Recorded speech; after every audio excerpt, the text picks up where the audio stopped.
어떤 이는 집 한 채는 사둬야 노년에 불안하지 않다라고 말하고, 어떤 이는 노년에 보험 없으면 길가로 나앉을 것처럼 말한다. 세상에는 10억은 있어야 노년 준비가 된다는 말이 무성하다. 그만한 돈을 모을 길 없는 사람들은 노후에 거리로 나앉는 것이 아닌가 하는 생각에 위험을 무릅쓴 투자로 망한다. 주변에 나이든 부모님과 장인 부부, 그리고 행복한 노년을 보내시는 분들과 대화를 나눠보면 정작 젊은 사람들은 아주 기본적인 것을 잊고 있다는 생각이 든다. 가장 중요한 노후 대책은 일단 자기 자신, 즉 나의 몸과 정신과 생활 습관이다. 통장에 돈을 넣어두고 있어도 그런 것들이 유지되지 않으면 돈을 지킬 수가 없다. 어느 한 조사기관에서는 75세 이전 사망에 영향을 미치는 요인을 분석했다고 한다. 그 결과 유전 20%, 환경 20%, 의료 서비스는 8%였는데 생활 습관은 52%에 달했다. 질병별로는 암은 37%, 당뇨 34%, 뇌졸중 50%, 교통사고 69%, 알코올성 간염에는 무려 70%가 생활 습관과 밀접한 관계가 있었다. 암을 포함한 성인병을 생활습관병으로 부르는 이유다. 사람들은 70세, 80세에 이르러도 자신이 지금과 같을 거라고 착각하는 경향이 있는 것 같다. 그러나 아프면 병원비가 엄청나게 나가는 데다가 결국 행복할 수 있는 기초 자체가 붕괴된다. 더 일반적인 것은 육체와 정신이 약해지면 제대로 된 판단을 내리기 힘들다는 것이다. 이러한 의미에서 노후의 사회적 네트워크를 가지는 것도 매우 중요하지만 가장 기본이 되는 것은 바로 자기 자신인 것이다. 그래서 진정한 노후 대책의 첫걸음은 책을 읽고 배우는 일을 멈추지 않는 것과 건강한 생활 습관을 만들어 가는 것이다. 정년 퇴직 때까지 죽도록 일해서 몸은 만신창이인데다가 새로 배운 것은 없어서 세상 보는 시야가 매우 좁아서 은퇴 후에는 일하지 않고 밥 먹고 돈 쓰는 일밖에 할 것이 없는 그런 삶을 설계하면서 이를 노후 대책이라고 착각한다. 사람은 존재 의미가 없으면 죽는다. 물론 굶어도 죽는다. 그러니까 돈도 중요하다. 그러나 존재 의미가 없으면 살아도 행복하지 않다. 취미도 없고 생활 습관도 엉망이고 온갖 비뚤어진 생각으로 가득 찼어. 변화가 불가능해진 노인으로 일단 변하면 돈이 얼마가 있건 그건 죽음, 우울증, 피해망상증, 사기 당하는 쪽으로 가는 길에 들어선 것이다. 지식에 대한 욕망, 동네를 가꾸거나 누군가를 돕는 것, 사랑하는 사람을 부양하기 위해 사는 등의 삶의 목적과 욕망이 없이는 살아도 사는 게 아니다. 이러한 목적과 의미가 없으면 고생하며 쌓아 올린 돈의 탑도 와르르 무너지고 말 것이다.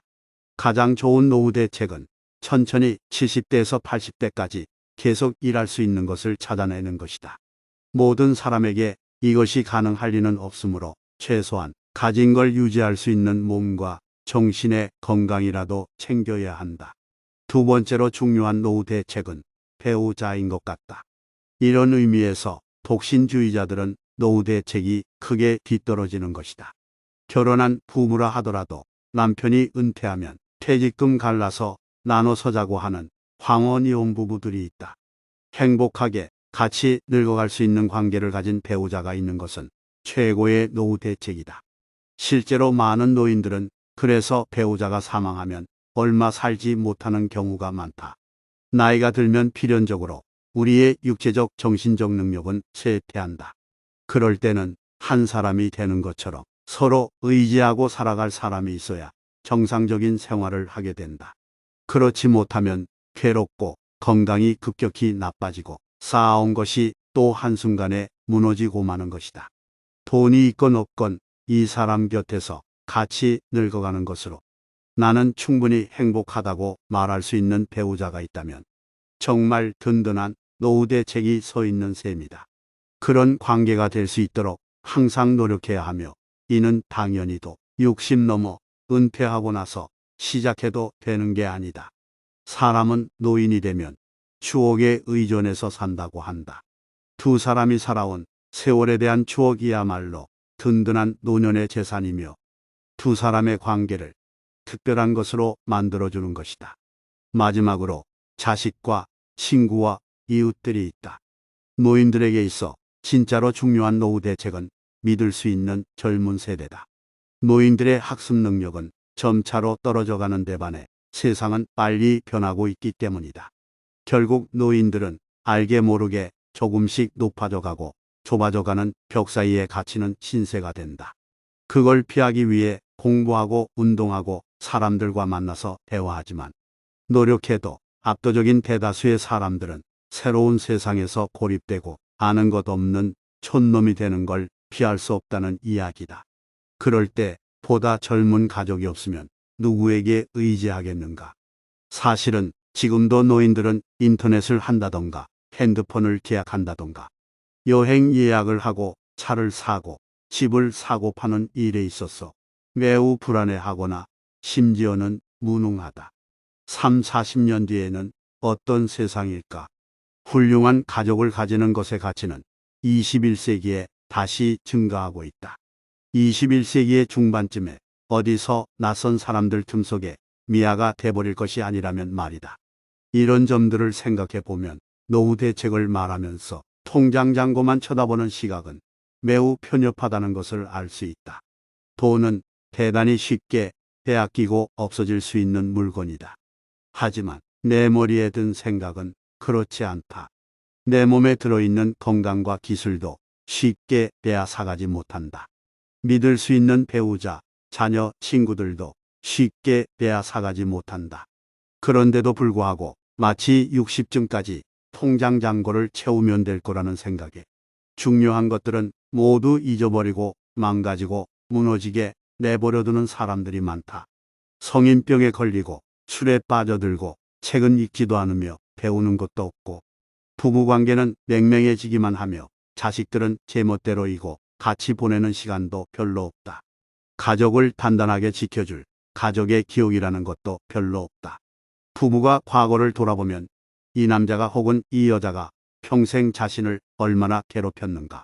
어떻게 약속들을 저버렸으며 믿을 수 없는 사람인가 하는 기억만 가득하다. 이걸 나중에 돈으로 회복하려고 생각한다면 아무리 돈이 많아도 불가능하다. 극단의 경우이지만 부모에게 사기치는 아들, 딸도 세상에는 있다. 필리핀에 부모를 유기하는 자식들도 있다. 우리는 노후 대책을 어떻게 세우고 있는 걸까? 이 복잡한 세상, 바쁘게 사는 게 행복이라 믿으며 열심히 살아온 분들이 참 많다. 앞만 보고 정말 열심히 달렸는데 이제 어느덧 인생은 후반부에 접어들었고 뒤를 돌아보니 내가 무엇을 위해 이렇게 달려왔는가 하는 마음에 왠지 모를 공허함이 밀려오기도 한다. 혹자는 나이 50이면 하늘의 뜻을 알고 확고한 주관을 세워 조금도 흔들리지 않을 그런 나이라고 이야기한다. 그런데 왜 이리도 나의 삶은 여전히 흔들리고 불안한 걸까? 여기 이렇게 여전히 삶이 흔들리고 계신 분들에게 필요한 것이 있다. 행복한 노후를 보내는 삶의 지혜. 바로 단순함과 단조로운 삶이 바로 그것이다. 노후의 단순함은 고요한 행복의 기초이다. 훌륭한 이들의 생활은 모두 단순하다. 그들은 쓸데없는 일에 마음 쓸 겨를이 없기 때문이다. 인생은 본시 단순한 것이다. 그런데 사람들은 인생을 자꾸 복잡하게 만들려고 한다. 필요한 최소한의 물건을 더 많이 소유하는 것은 새로운 불행을 짊어지는 것이다. 우리가 소박하게만 산다면 먹고 사는 일은 힘겹지 않다. 간소하게, 간소하게, 간소하게 살라. 단순하게, 단순하게, 단순하게 살라. 버리고 비우는 일은 결코 소극적인 삶이 아니라 지혜로운 삶의 선택이다. 버리고 비우지 않고는 새 것이 들어설 수 없다. 당신의 삶에서 중요하지 않은 것을 모두 제거한다면 진정한 당신을 발견하게 될 것이다. 단순함을 통해 당신이 다르게 변화되는 것이 아니고 진정한 당신으로 되돌아가게 되는 것이다. 삶이 단순해질수록 더 많은 만족감을 얻게 될 것이다. 단순함이란 행복함을 느끼는데 아주 중요하기 때문이다. 그렇기에 욕심을 줄이고 자신이 가진 것에 만족하는 것은 매우 중요하다. 즉, 당신에게 주어진 음식, 옷, 그리고 공간에 대해 만족할 줄 알아야 한다는 말이다. 당신 주변에 당신에게 정말 중요한 것들만으로 채워진 그런 삶을 만들 수 있는 용기를 가져라. 단순한 삶이란 적게 가지는 것을 의미하는 것이 아니다. 그것은 단순한 가난일 뿐이다. 단순한 삶이란 가장 중요한 것을 효율적으로 가지는 것을 의미한다. 당신의 목적과 우선순위가 명확하다면 당신은 아무 문제 없이 불필요한 것들을 제거할 수 있게 될 것이다. 당신의 서랍에 있는 잡동사니나 당신의 달력에 적힌 의미 없는 스케줄과 같은 것들 말이다. 삶은 다음 세 가지 질문과 같이 단순하다. 당신이 무엇을 원하는가? 왜 그것을 원하는가? 어떻게 원하는 것을 얻을 것인가? 복잡한 삶 속에서 벗어나도록 하라. 그리고 단순한 삶 속에서 휴식을 취하라. 그러면 그 속에서 당신은 보물을 발견할 수 있게 될 것이다. 건강한 몸, 평화로운 마음, 그리고 아주 바보 같은 사람들로부터 멀리 떨어진 삶이라는 보물을 말이다. 단순함은 복잡함보다 어렵다. 자신의 생각을 말끔히 해서 단순하게 하려면 굉장히 노력해야 한다. 하지만 결국 그럴 가치가 있다. 일단 단순함에 이르게 되면 산을 움직일 수 있기 때문이다.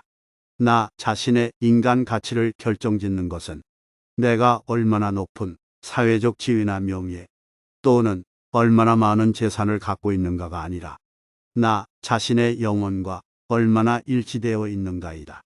그렇기에 우리의 소망은 단순하게 사는 일이어야 한다.